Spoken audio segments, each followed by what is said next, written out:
Stoikisme. Mengenal filsafat Stoikisme.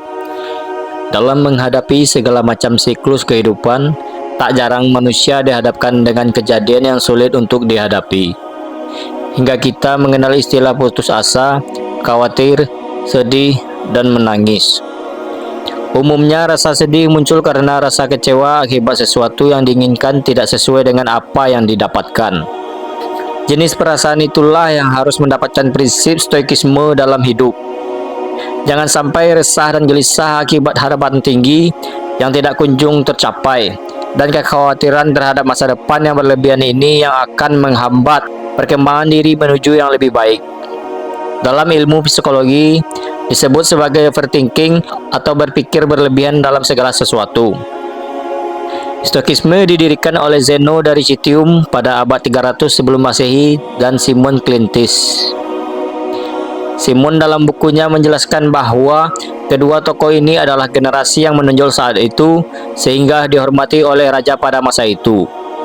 Stoikisme mulai berkembang pada 294 sebelum Masehi di Athena dan meninggalnya Kaisar Romawi. Marcus Aurelius yang juga sebagai pelopor paham Stoikisme. Heidelberger dalam bukunya Buku Saku Filsafat mengatakan bahwa Stoikisme bukanlah agama dan juga bukan termasuk filsafat spekulatif dan tematik, melainkan sebuah pandangan hidup mendalam mengenai emosi manusia terhadap kebahagiaan hidup.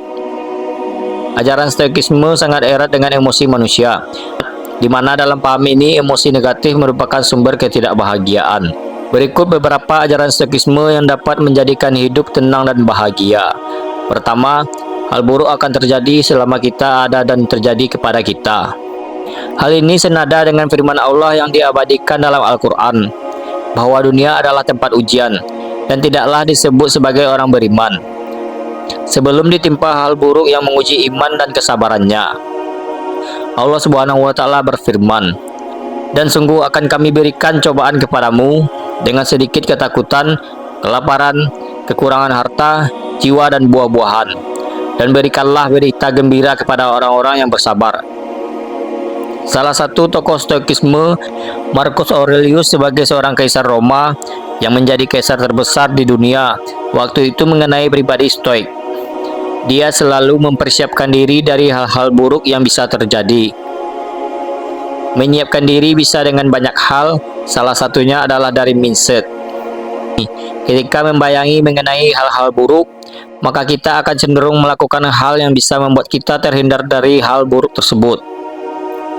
Selain itu, sisi positif dari Stoikisme adalah jika kita bisa meraih apa yang kita cita-citakan, maka akan ada apresiasi yang besar karena hasil yang dihasilkan lebih tinggi daripada ekspektasi yang dibayangkan sebelumnya. Namun sebaliknya, jika yang terjadi adalah hal buruk, maka kekecewaan yang terjadi terlalu besar karena mindset sudah terbangun lebih awal bahwa hal buruk itu akan terjadi. Kedua, selalu ingat bahwa ada hal yang di bawah kontrol kita dan ada juga yang tidak. Untuk memperkuat pemikiran dari Marcus Aurelius, Epictetus juga turut memberikan kontribusi mengenai Stoikisme. Menurutnya, tugas utama di hidup adalah membuat tahu dan memisahkan hal yang bersifat eksternal. Dari sini kita bisa tahu dan paham dengan hal yang bisa dikontrol dan hal yang tidak bisa dikontrol. Terkadang hal yang bisa menimbulkan gelisah dan resah adalah kita berusaha untuk mengontrol segala sesuatu yang berada di luar kontrol kita. Sebab hakikat terdapat hal yang sejatinya tidak bisa kita kontrol, karena terdapat kehendak yang lebih berhak dari diri kita sendiri.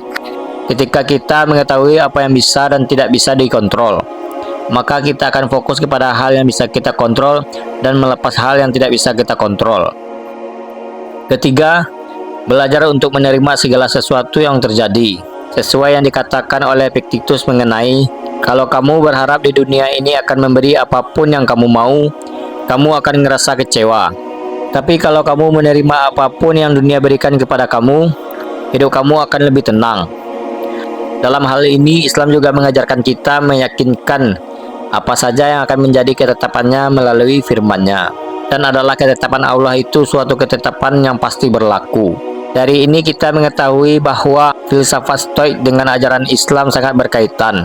Salah satu bunyi doa ketenangan yang masyhur pada paham Stoikisme yaitu, Tuhan, berikanlah aku ketenangan untuk menerima hal-hal yang tidak bisa kuubah, keberanian untuk mengubah hal yang bisa kuubah, dan kebijaksanaan untuk membedakan keduanya.